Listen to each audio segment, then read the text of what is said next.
আসসালামু আলাইকুম। সম্মানিত দর্শকবৃন্দ ও শ্রোতা ভাই ও বোনেরা, আমার ভিডিওটি ভালো লাগলে আপনাদের কাছে সাবস্ক্রাইব করার অনুরোধ রইল। লাইক করুন, শেয়ার করুন, সাবস্ক্রাইব করুন, যাতে আমার পরবর্তী ভিডিওগুলোর নোটিফিকেশন দ্রুতই চলে যায় আপনাদের কাছে। ইসলামী আদাবে জিন্দেগি, মাওলানা মতিউর রহমান নিজামী, পৃষ্ঠা 1 থেকে পৃষ্ঠা 5 পর্যন্ত। সূচিপত্র, ভূমিকা ইত্যাদি। পৃষ্ঠা নাম্বার 5, ইসলামী আদাবে জিন্দেগি। বিসমিল্লাহির রহমানির রহিম। মানুষ আল্লাহর সৃষ্টির সেরা আশরাফুল মাখলুকাত নামেই পরিচিত। সৃষ্টিগতভাবে মানুষের মধ্যে জৈবিক বা পাশবিক সত্তার পাশাপাশি নৈতিক সত্তার সংযোজনই তাকে এই সম্মান ও মর্যাদার আসনে সমাসীন করেছে। মানুষের মধ্যে থেকে যে বা যারা নৈতিক সত্তাকে উন্নত ও শক্তিশালী করে পশু সত্তার উপর প্রাধান্য বিস্তার বা নিয়ন্ত্রণ ক্ষমতা অধীনে রাখতে সক্ষম হয়, মানুষ হিসেবে তাদের জীবনই হয় ধন্য এবং সফলকাম। জন্মগতভাবে মানব জাতিকে আল্লাহ তাআলা বিবেকের যে নিয়ামত দান করেছেন, সেই বিবেক ভালোকে ভালো, মন্দকে মন্দ, সত্যকে সত্য এবং মিথ্যাকে মিথ্যা হিসেবে চিহ্নিত করতে সক্ষম ন্যায় অন্যায়ের মধ্যে সুস্পষ্ট পার্থক্য নির্ণয় করতে। আল্লাহ প্রদত্ত এই বিবেককে যারা কাজে লাগায়, উত্তরোত্তর এই বিবেককে শানিত করে, তারাই মানুষ হিসেবে সফল জীবনের অধিকারী হয়। আর যে বা যারা এই বিবেকের শক্তিকে অবদমিত করে বিবেকের রায়ের বিরুদ্ধে কাজ করতে করতে বিবেকের অপমৃত্যু ঘটানোর অপেক্ষা করে থাকে, তারা মানুষ হিসেবে সফল তো নয়, বরং পশুর চেয়েও অদম হয়ে যায়। আল্লাহ তার কিতাবে হাকিমে মানুষের দুটি পরিচয় সুযুগতভাবেই তুলে ধরেছেন। সূরা 3-এ আল্লাহ বলেন, লাকাদ খলাকনাল ইনসানা, বিসমিল্লাহির রহমানির রহিম, লাকাদ খলাকনাল ইনসানা ফি আহসানি তাকওয়িম সুম্মা রাদাদনাহু আসফালা সাফিলিন। অর্থাৎ আমি মানব জাতিকে সুন্দরতম সৃষ্টি হিসেবে সৃষ্টি করেছি, অতঃপর তাকে নিক্ষেপ করেছি ধ্বংসের অতলে। আরও বলেছেন আল্লাহ তাআলা, বিসমিল্লাহির রহমানির রহিম, ওয়ালাকাদ কাররামনা বানি আদামা। অর্থাৎ আমি বনি আদমকে সম্মান ও মর্যাদার আসন দান করেছি। পৃষ্ঠা নাম্বার 6,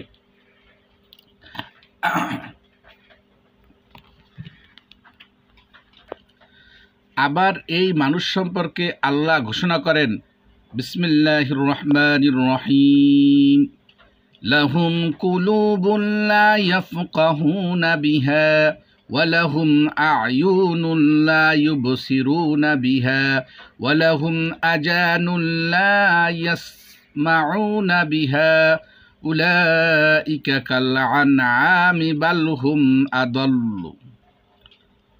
অর্থাৎ তাদের বিবেক আছে, কিন্তু সেই বিবেক দিয়ে তারা কিছু বুঝতে চায় না। তাদের চোখ আছে, কিন্তু চোখ দিয়ে কিছু দেখেও দেখে না। তাদের কান আছে, কিন্তু চোখ দিয়ে কিছু দেখেও দেখে না। তাদের কান আছে, কিন্তু সে কানে তারা কিছু শুনেও শোনে না। তারা তো পশুর সমান, বরং তার চেয়ে অধম। সূরা আল আরাফ 179 নম্বর আয়াত।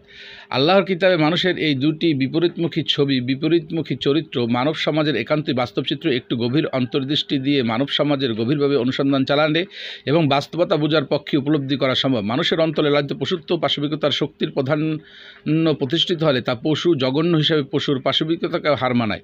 মানুষের সমাজকে এই পশুত্ব মানব পাশবিকতার কবল থেকে মুক্ত করে মানবতা মানুষ্যত্বের উপর প্রতিষ্ঠিত করার জন্য তাদের মধ্যে বিবেকের শক্তিকে, নৈতিক সত্তাকে জাগ্রত, উন্নত ও শক্তিশালী রূপে প্রতিষ্ঠিত করার জন্যই নবী রাসূলদের মাধ্যমে আসমানি হেদায়েত বা জীবন নির্দেশনা পাঠিয়েছে। সেই সাথে ঘোষণা করেছেন, বিসমিল্লাহির রহমানির রহিম, ফামান তাবিয়া হুদান ফালা খাউফুন আলাইহিম ওয়ালা হুম ইয়াহজানুন। অর্থাৎ এ নির্দেশ বা হেদায়েতের যারা সার্থক অনুসরণ করবে, তাদের কোনো ভয়ের বা দুশ্চিন্তার কারণ থাকবে না। সূরা আল বাকারা আয়াত 38। অর্থাৎ তারা পশুত্ব পাশবিকতার কাছে পরাভূত হওয়ার বিপদ থেকে মুক্ত থাকবে, বরং পশুত্ব পাশবিকতার উপরে মানবতা ও মানুষত্বের প্রাধান্য প্রতিষ্ঠায় সক্ষম হবে। অন্য কথায় মানুষকে আশরাফুল মাখলুকাতের মর্যাদায় হেদায়েতটা পেতে হলে আল্লাহ প্রদত্ত নবী রাসূল প্রতিষ্ঠিত হেদায়েতের অনুসরণের কোনো বিকল্প নেই।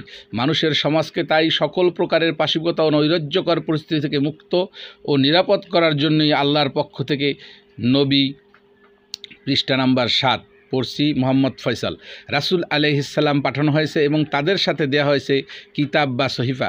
নবী, রাসূল এবং কিতাব ও সহিফা প্রেরণের লক্ষ্য সম্পর্কে বলা হয়েছে যাতে করে মানবজাতি ন্যায় ও ইনসাফের উপর প্রতিষ্ঠিত হতে পারে, মানুষের সমাজ থেকে সকল প্রকারের অন্যায়, অত্যাচার, দুরাচার, পাপাচার দূর করে শান্তি, সুখের ন্যায় ইনসাফের একটি মার্জিত পরিশীলিত সমাজ গড়ার জন্য ইসলামের নিয়ম নীতি ও জীবনচারণকে অপরিহার্য করা হয়েছে মানব জাতির জন্য।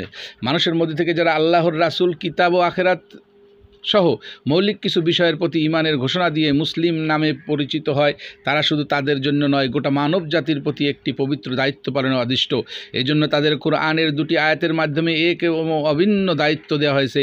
আয়াত 2টি সামনে রাখলে কোনো ব্যাখ্যা বিশ্লেষণ ছাড়াই আমরা হৃদয় দিয়ে উপলব্ধি করতে পারবো আমাদের উপর ন্যস্ত সেই দায়িত্বটা আমরা কে, কোথায়, কতটুকু পালন করে যাচ্ছি।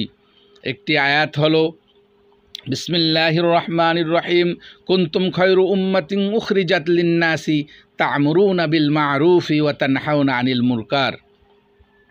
অর্থাৎ তোমরা শ্রেষ্ঠ জাতি, তোমাদেরকে গড়া হয়েছে গোটা মানব জাতির কল্যাণের জন্য, তোমরা মানব জাতিকে সৎ পথে পরিচালিত করবে, অসৎ পথে বাধা দেবে।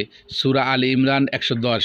দ্বিতীয় আয়াত হলো বিসমিল্লাহির রহমানির রহিম, ওয়াকাযালিকা জাআলনাকুম উম্মাতাও ওয়াসাতাল লিতাকুনু শুহাদাআ আলান নাসি ওয়ায়াকুনার রাসূলু আলাইকুম শাহীদা। আল আখির আয়া। এভাবে তোমাদের একটি মধ্যপন্থী জাতি হিসেবে গড়ে তোলা হয়েছে যাতে করে তোমরা গোটা মানব জাতির জন্য সত্য ন্যায়ের সাক্ষী ও প্রতীক হতে পারো, অনুকরণীয় আদর্শ হতে পারো। আর তোমাদের জন্য সত্য ও ন্যায়ের সাক্ষী বা প্রতীক অবর্ণনীয় আল্লাহর রাসূল। সূরা আল বাকারা 143 নম্বর আয়াত, পৃষ্ঠা নম্বর আয়াত পড়ছি, মোহাম্মদ ফয়সাল।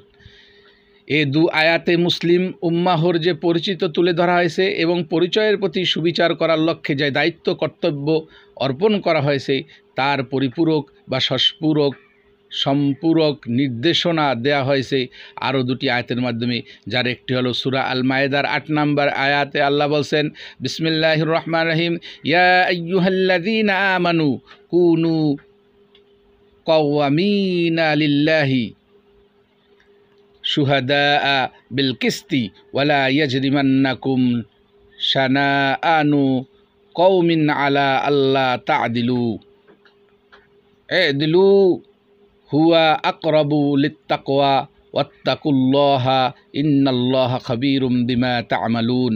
হে ঈমানদারগণ, সত্যের উপর স্থায়ীভাবে প্রতিষ্ঠিত থাকো এবং ইনসাফের সাক্ষ্যদাতা হয়ে যাও।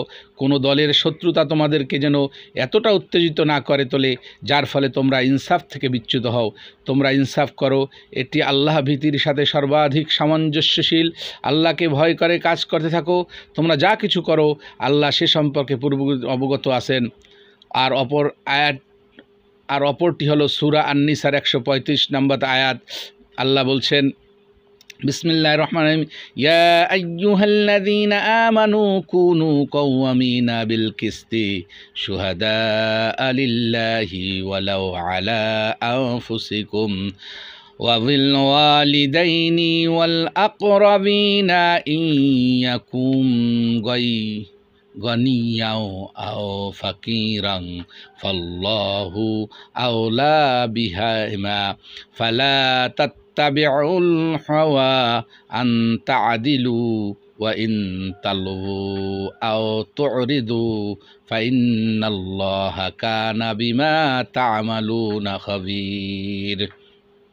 অর্থাৎ হে ইমানদারগণ, ইনসাফের পতাকাবাহী ও আল্লাহর সাক্ষী হয়ে যাও। তোমাদের ইনসাফ ও সাক্ষ্য তোমাদের নিজেদের ব্যক্তি সত্তার অথবা তোমাদের বাপ মা ও আত্মীয়স্বজনদের বিরুদ্ধে গেলেও উভয় পক্ষ ধনী বা অভাবী যাই হোক না কেন, আল্লাহ তাদের চেয়ে অনেক বেশি কল্যাণকামী। কাজে নিজেদের কামনায় বশবর্তী হয়ে ইনসাফ থেকে বিরত থেকো না। আর যদি তোমরা পেঁচালো কথা বলে অথবা সত্যতাকে পাশ কাটিয়ে চলো, তাহলে জেনে রাখো তোমরা যা কিছু করছো আল্লাহ তার খবর রাখেন। পৃষ্ঠা নাম্বার 9, পড়ছি মোহাম্মদ ফয়সাল। উপরের লিখিত দুটি আয়াতের মূল আবেদন, মূল বক্তব্য এক ও অভিন্ন, আর তা হলো জাতি, ধর্ম, বর্ণ নির্বিশেষে সকল মানুষের মধ্যে ন্যায়, ইনসাফ তথা শান্তি নিরাপত্তা প্রতিষ্ঠার ক্ষেত্রে তাদের অগ্রণী ভূমিকা পালন করতে হবে। তাদেরকে গোটা মানব সমাজকে মার্জিত, পরিশীলিত সমাজে পরিণত করার জন্য পতাকাবাহীর ভূমিকা পালন করতে হবে।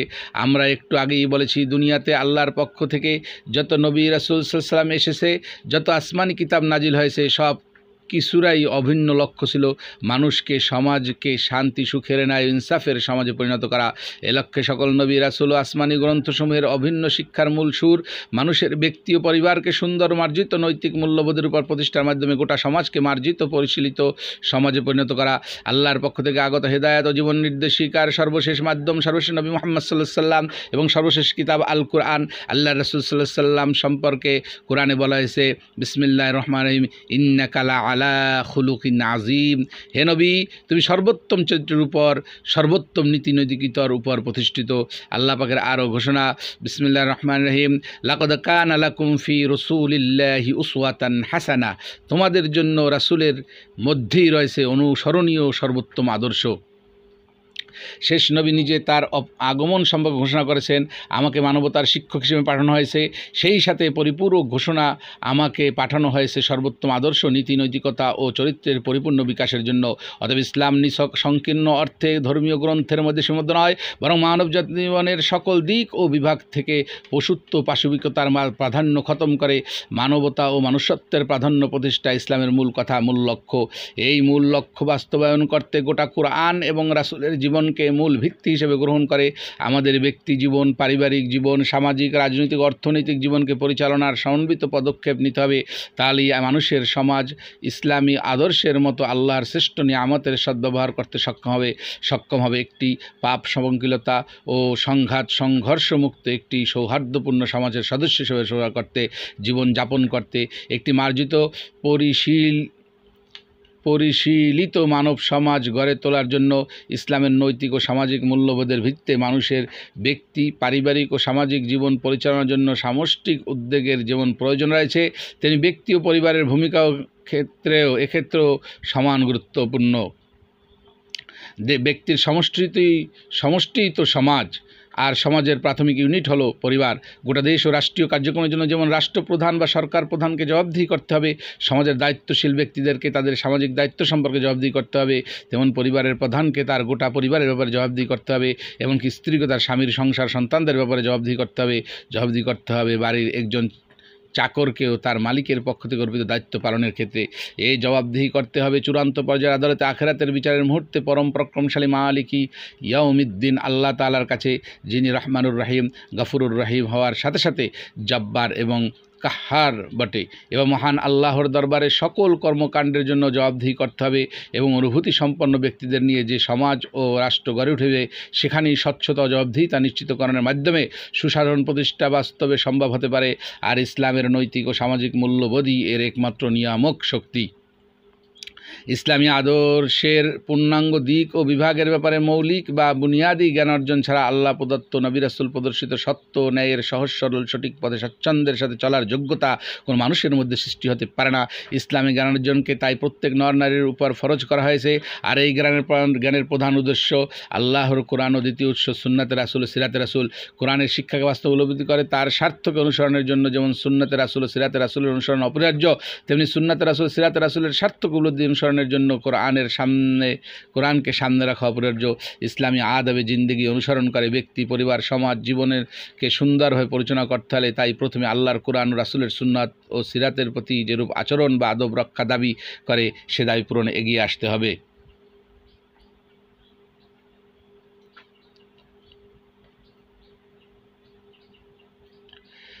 পৃষ্ঠা নাম্বার 12।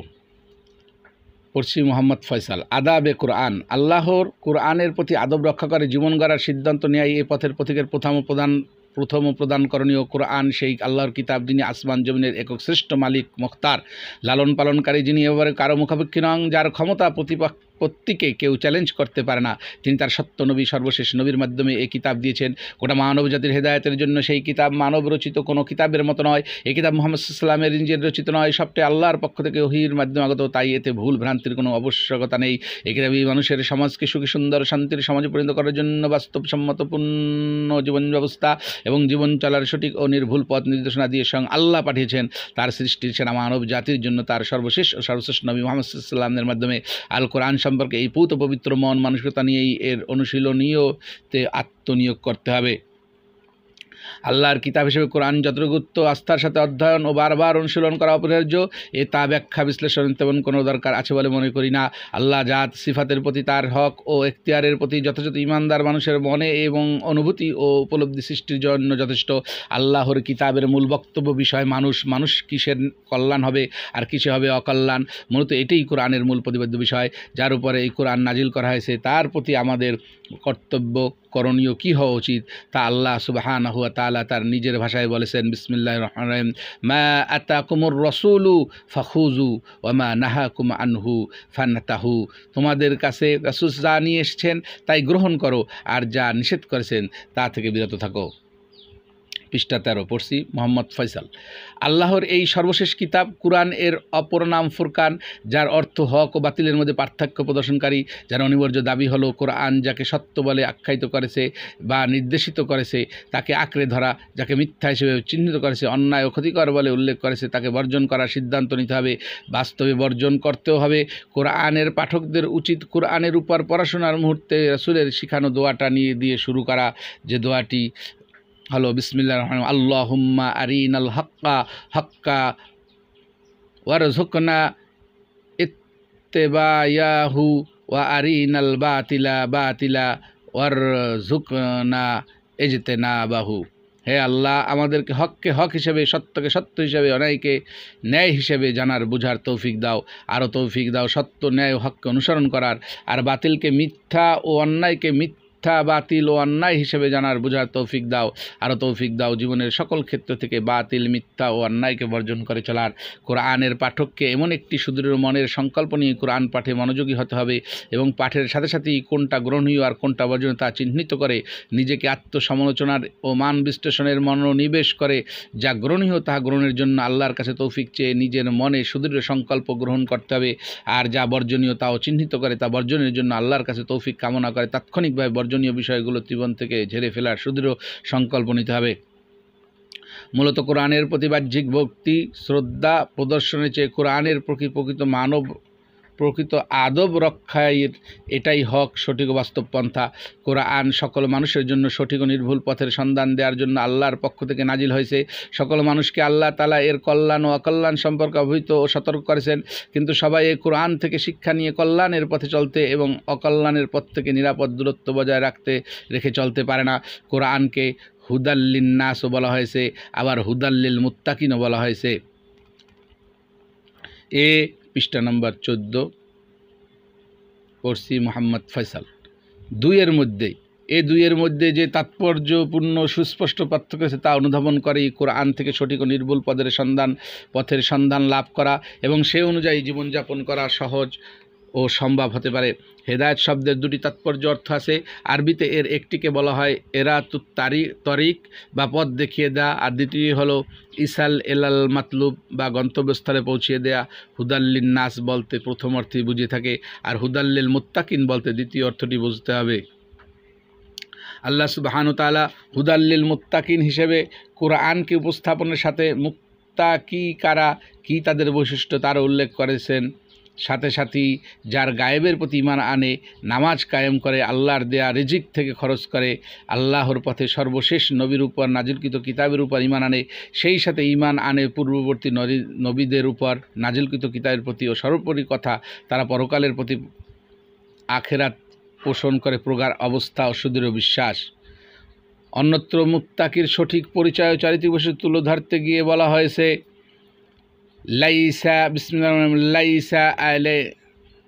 আল বিররু আন তুআল্লু উজুহাকুম কিবালাল মাশরিকি ওয়াল মাগরিবি ওয়ালাকিন্নাল বিররু মান আমানা বিল্লাহি ওয়াল ইয়াউমিল আখিরি ওয়াল মালাইকাতি ওয়াল কিতাবি ওয়াত নাবিয়্যিন ওয়া আতাল মালা আলা হুব্বিহি যাবিল কুরবা ওয়াল ইয়াতামা ওয়াল মাসাকিনা ওয়া ইবনাস সাবিল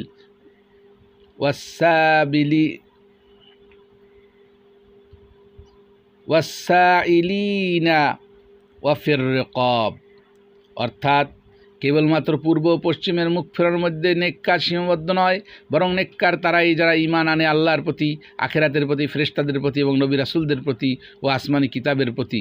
সেই সাথে তারা আল্লাহর মহাব্বতের তাগিদে ইয়াতিম, মিসকিন ও অভাবগ্রস্ত লোকদের জন্য আর্থিক সাহায্য প্রদান করে কৃতদাসদের মুক্তির জন্য।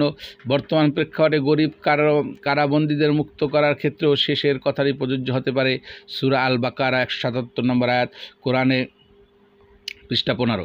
কোরআনের পণ্ডিত হওয়া বা কোরআনের জ্ঞানের ভাণ্ডার বিতরণ করার ফলে কোরআনের উপরে অবাধ পাণ্ডিত্য অর্জন করা সত্ত্বেও একজন কোরআনের মূল হেদায়েত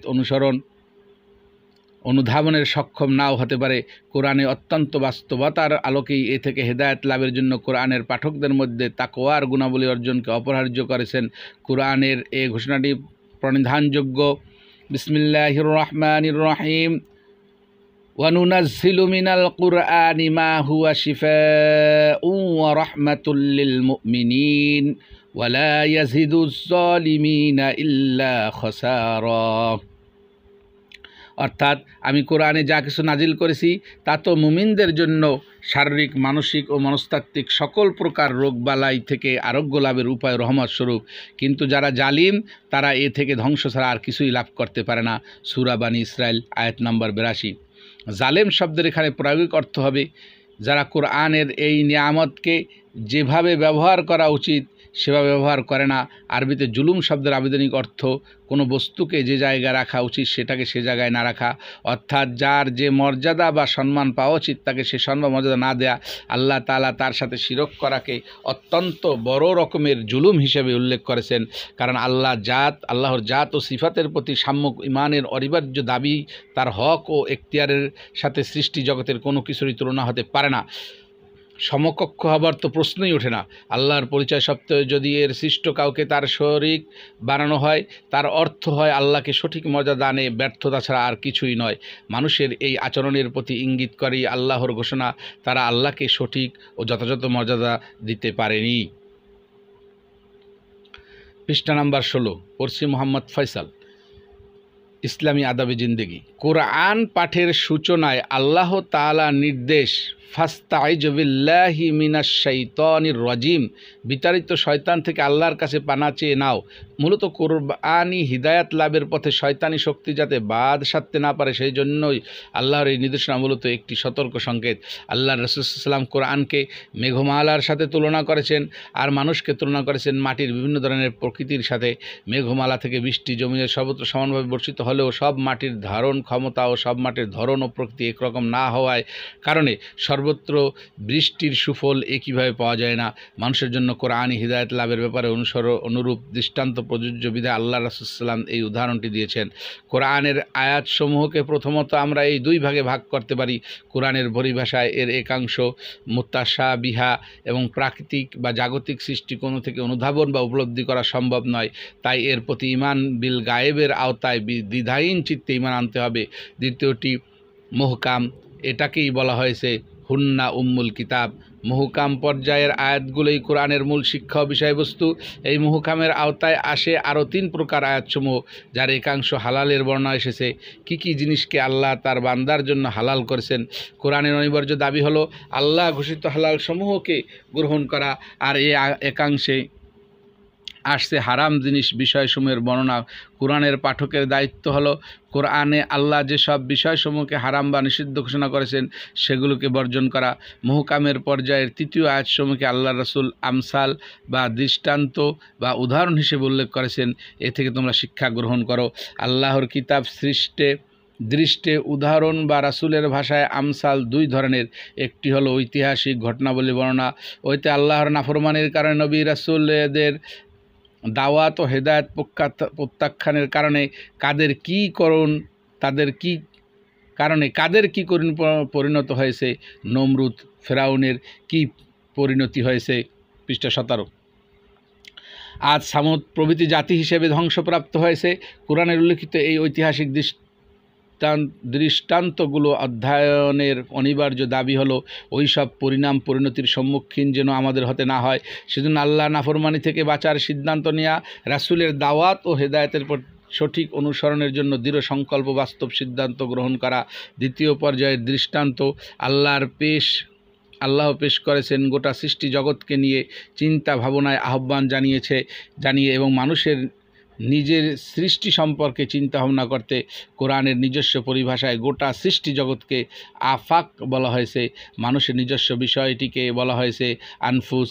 এই আফাক ও আনফুস নিয়ে মানুষজনই অনুসন্ধানী মন নিয়ে গভীরভাবে চিন্তা ভাবনা করে, তাহলে তাদের মন থেকে স্বতঃস্ফূর্তভাবেই স্বীকৃতি আসতে বাধ্য আল্লাহর তৌফিক প্রসঙ্গে এবং সেই সাথে আখেরাতের জিন্দেগি সম্পর্কে। আল্লাহ তাআলা বলেছেন, বিসমিল্লাহির রহমানির রহিম, ইন্না ফি খালকিস সামাওয়াতি ওয়াল আরদি ওয়াখতিলাফিল লাইলি ওয়ান নাহারি লাআয়াতিল লিউলিল আলবাব আল্লাযীনা ইয়াযকুরুনাল্লাহা কিয়ামান ওয়া কুউদান ওয়া আলা জুনুবিহিম ওয়া তাফাক্কারুনা ফি খালকিস সামাওয়াতি ওয়াল আরদ রব্বানা মা খালাকতা হাযা বাতিলা সুবহানাকা ফাকিনা আযাবান নার।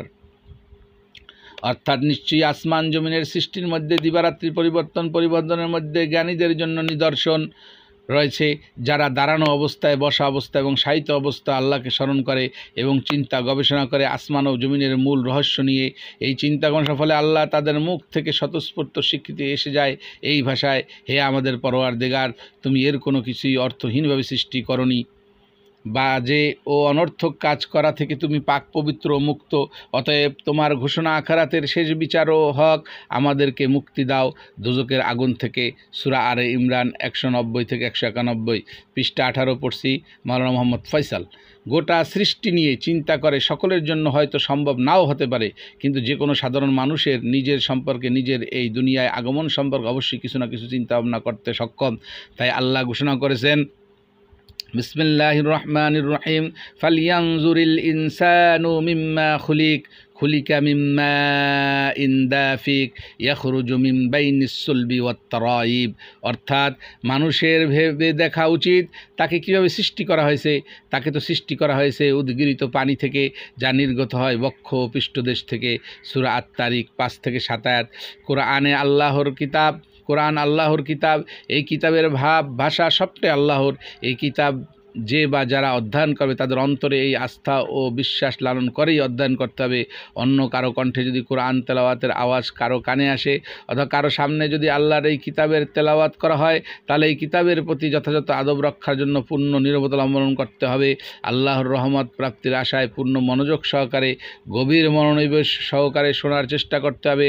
সূরা আনফালে আল্লাহ সুবহানাহু ওয়া তাআলা প্রকৃত ঈমানদার মানুষের পরিচয় দিতে গিয়ে বলেন, বিসমিল্লাহির রহমানির রহিম, ইন্নামাল মুমিনুনাল্লাযীনা ইযা যুকিরাল্লাহু ওয়াজিলাত কুলুবুহুম ওয়া ইযা তুলিয়াত আলাইহিম আয়াতু যাদাতহুম ঈমানা। অর্থাৎ মুমিন তো কেবল তারাই যাদের সামনে আল্লাহর কথা আলোচিত হলে তাদের হৃদয়ে কাঁপন শুরু হয়, আর যখন তাদের নিকট আল্লাহর কোনো আয়াত তেলাওয়াত করা হয় তখন তাদের ঈমান বৃদ্ধি পায়। সূরা আনফালের 2 নম্বর আয়াত। অর্থাৎ আল্লাহর জাত, সিফাত, হক ও ইখতিয়ারের প্রসঙ্গে কোনো আলোচনা শুনলে তাদের মনে ভয়ভীতির সৃষ্টি হয়, আর তারা কোরআনের কোনো অংশের তেলাওয়াত শুনলেই তাদের ঈমানি শক্তি বৃদ্ধি পায়। এখানে আল্লাহ প্রসঙ্গে আলোচনা হওয়া আর আল্লাহর কিতাবের কোনো অংশের তেলাওয়াত মূল এক ও অভিন্ন বিষয়। পৃষ্ঠা 19। পড়ছি মোহাম্মদ ফয়সাল।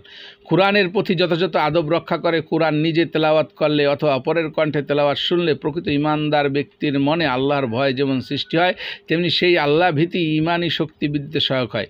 তাই ইসলামী আদর্শের ভিত্তিতে গোটা জীবন পরিচালনার জন্য যে জ্ঞান অপরিহার্য, তার যেমন প্রথম প্রধান উৎস ইমানের সাথে ইমানের দাবি পূরণের সংকল্প নিয়ে কোরআন তেলাওয়াত করা অপরিহার্য, তেমনি কোরআনের আলোকে নিজের জীবন জিন্দেগিতে বাস্তবে পরিবর্তন আনার সংকল্প সহ কোরআন অধ্যয়নের কোনো বিকল্প নেই। পৃষ্ঠা নাম্বার 20।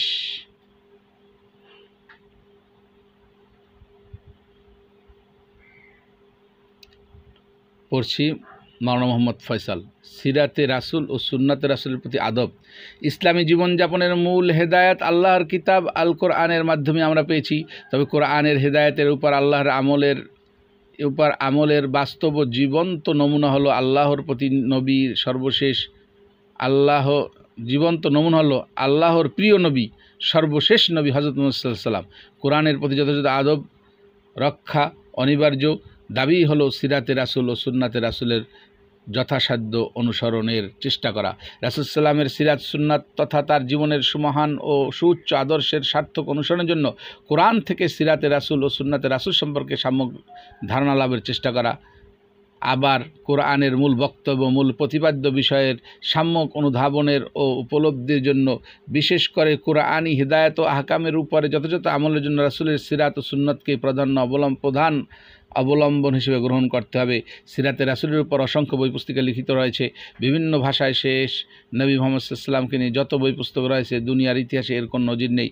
কিন্তু যদি কখনো খোদা নাখাস্তা কোনো দুর্ঘটনা প্রাকৃতিক বিপর্যয়ের কারণে এসব জীবনী গ্রন্থ নষ্ট হয়ে যায় আর শুধু বাকি থাকে যায় কোরআন, তাহলে রাসূলের সুমহান সিরাত ও জীবনচরিত জানার জন্য আল্লাহর কর্তৃক সরাসরি সংরক্ষিত কিতাব আল কোরআনই হতে পারে যথেষ্ট অবলম্বন।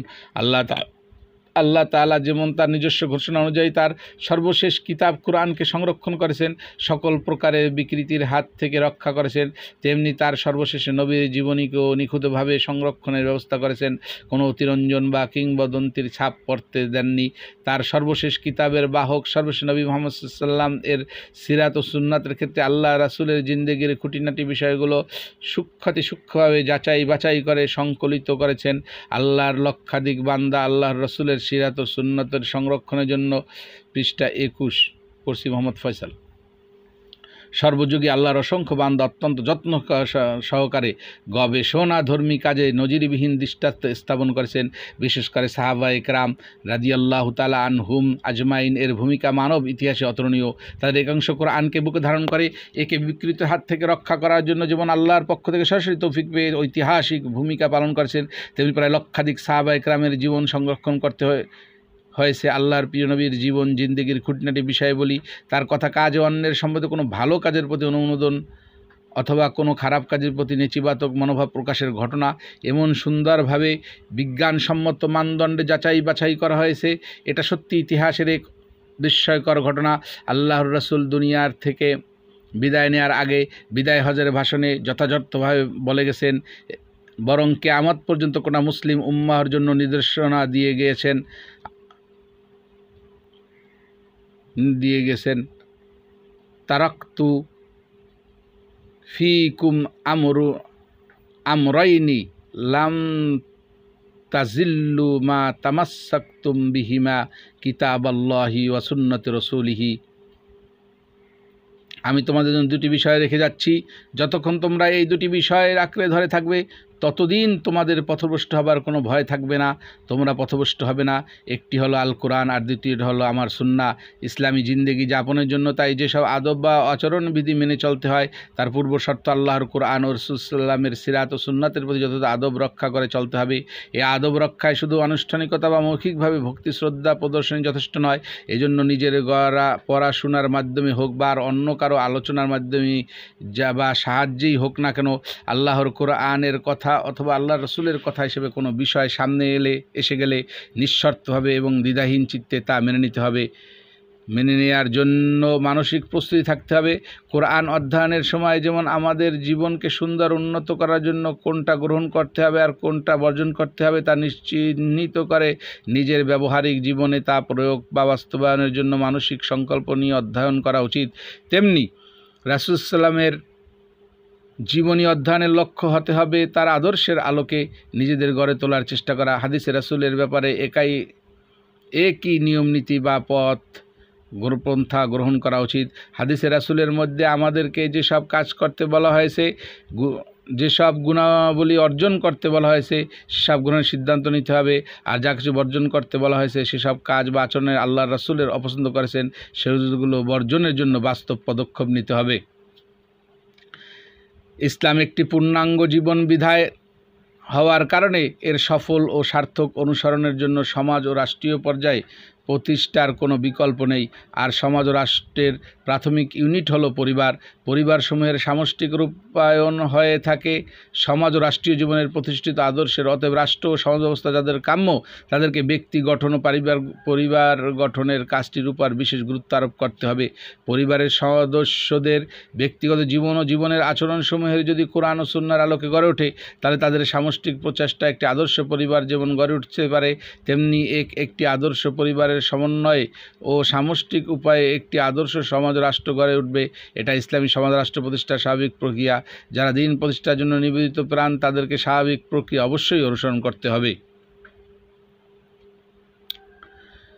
পৃষ্ঠা নম্বর 23, পারিবারিক জিন্দেগিতে আদাব। বিসমিল্লাহির রহমানির রহিম। পড়ছি মোহাম্মদ ফয়সাল। পরিবারের প্রধানের পরিচয় প্রথম একজন স্ত্রীর স্বামী হিসেবে, এরপর সন্তানের পিতা হিসেবে। একজন স্ত্রীর স্বামী হিসেবে পরিবার প্রধানকে স্ত্রীর অধিকার যথাযথভাবে আদায় করতে হবে। আবার পরিবারের দ্বিতীয় দায়িত্বশীল হিসেবে স্ত্রীকেও স্বামীর প্রতি এর দায়িত্ব বা কর্তব্য যথাযথভাবে পালন করতে হবে। এই প্রসঙ্গে কোরআনের নির্দেশনা, বিসমিল্লাহির রহমানির রহিম, ওয়ালা হুন্না মিসলুল্লাযী আলাইহিন্না বিল মারুফ। স্ত্রীদেরও তেমনি অধিকার আছে যেমন তাদের উপর অধিকার আছে একে অপরের প্রতি সদাচরণ করার। তারা একে অপরের চক্ষু শীতল ও আত্মিক তৃপ্তির অবলম্বন যেমন হতে পারে, তাদের ঘরের সন্তানরাও যেন আল্লাহ ভীরু লোকদের অনুসরণীয় আদর্শ হতে পারে। এজন্য পরস্পরকে সহায়তা প্রদান করা, একে অপরের জন্য দোয়া ও শুভকামনা করার ভাষা স্বয়ং আল্লাহই শিখিয়ে দিয়েছেন। সূরা ফুরকানে আল্লাহর প্রিয় বান্দাদের বিশেষ গুণাবলীর আলোচনার এক পর্যায়ে তাদের দোয়া ও মুনাজাত ভাষা এভাবে উল্লেখিত হয়েছে, বিসমিল্লাহির রহমানির রহিম, রব্বানা হাব লানা মিন আজওয়াজিনা ওয়া যুররিয়াতিনা কুররাতা আইন ওয়াজআলনা লিল মুত্তাকিনা ইমামা। হে আমাদের পরওয়ারদিগার, আমাদের স্বামী ও স্ত্রীদেরকে এবং আমাদের সন্তানদেরকে আমাদের চক্ষু শীতলকারী বানাও, আর আমাদের সবাইকে মুত্তাকিদের ইমাম অনুসরণীয় আদর্শরূপে গড়ে ওঠার তৌফিক দাও। এখানে স্বামী স্ত্রীর জন্য, স্ত্রী স্বামীর জন্য এবং স্বামী স্ত্রী উভয়ে মিলে সন্তানের জন্য যে ভাষায় দোয়া করার কথা বলা হয়েছে, বাস্তবে এভাবে দোয়া করে আল্লাহর তৌফিক কামনার পাশাপাশি স্বামী স্ত্রীকে, স্ত্রী স্বামীকে গড়ে তোলার চেষ্টা করবে। আল্লাহ পছন্দ মাফিক নিজেদেরকে গড়ে তুলতে পরস্পর একে অপরকে সাহায্য সহযোগিতা করবে।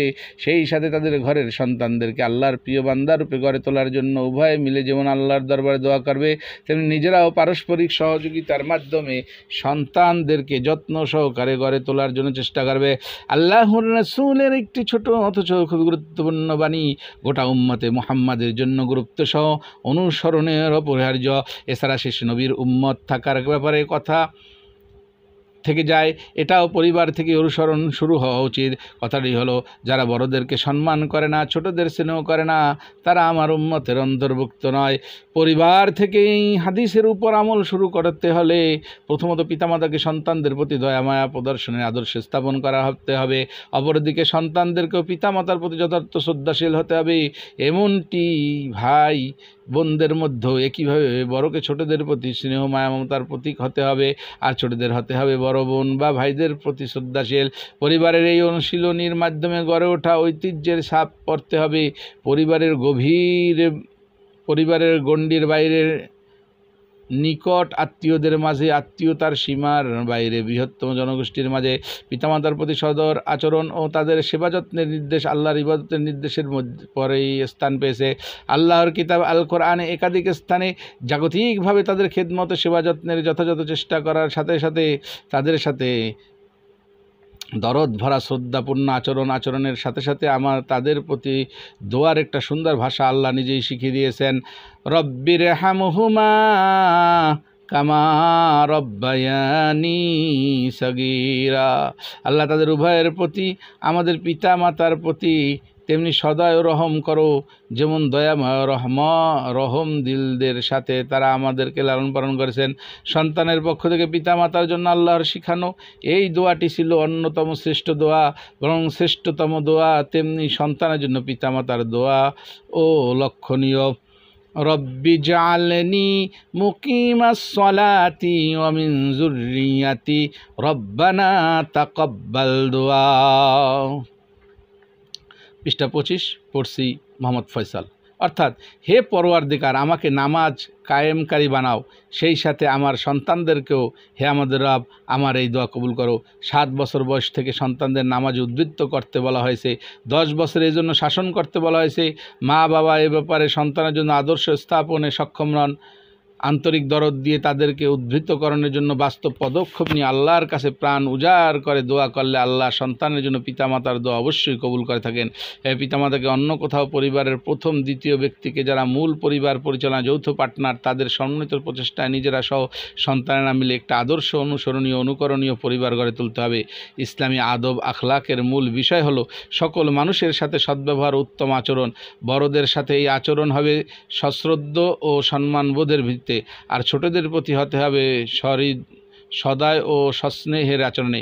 এই আচরণের বিষয়ে সে হাদিসে রাসূল এভাবে এসেছে, আদ-দীনু নুসহু কিলা লিমান ইয়া রাসূলুল্লাহ ক্বালা লিল্লাহি ওয়া লিরাসূলিহি ওয়াল কিতাবিহি ওয়াল আইম্মাতিল মুসলিমিনা ওয়াল আম্মাতিহিম।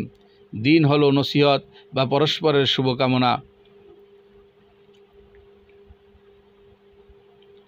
সাহাবায়ে কেরাম জানতে চাইলেন, কার জন্য হে আল্লাহ রসুল? রাসূলুল্লাহ উত্তরে বললেন, আল্লাহর জন্য, আল্লাহর রাসূলের জন্য, আল্লাহর কিতাবের জন্য, মুসলিম উম্মার নেতৃবৃন্দের জন্য এবং সর্বসাধারণের মুসলিম জনতার জন্য। এখানে আল্লাহর জন্য কথার অর্থ কোনো পার্থিব লাভ বা স্বার্থ চিন্তা ছাড়া আল্লাহর রাসূলের কিতাবের হেদায়েতের আলোকে আল্লাহর রাসূলের আদর্শকে আমাদের জন্য সর্বোত্তম আদর্শ এবং অনুসরণীয় আদর্শ হিসেবে উল্লেখ করা হয়েছে, কোরআনের জীবন্ত নমুনা হিসেবেই বিবেচিত হয়ে আসছে। পৃষ্ঠা 25 ইসলামী আদবে জিন্দেগির বইয়ের প্রথম অংশ এখানেই শেষ। এরপরে আসছে দ্বিতীয় অংশ, পৃষ্ঠা 26 থেকে শুরু। আল্লাহ হাফেজ।